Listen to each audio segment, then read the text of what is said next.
పదాటినాడే కడప చేరాను, తలకు పోసినాడే తలుపు తీశాను,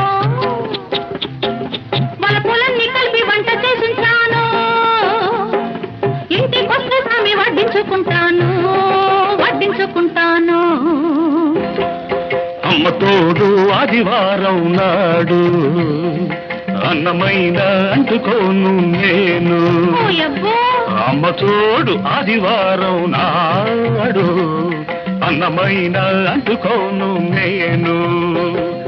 అమ్మమ్మ తోడు అర్ధరాత్రి ముద్దుకైనా ముట్టుకోను, అమ్మమ్మ తోడు అర్ధరాత్రి ముద్దుకైనా ముట్టుకోను, ముద్దుకైనా ముట్టుకోను.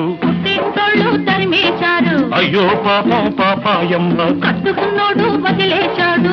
గుర్రంగా బంగారమ్మ.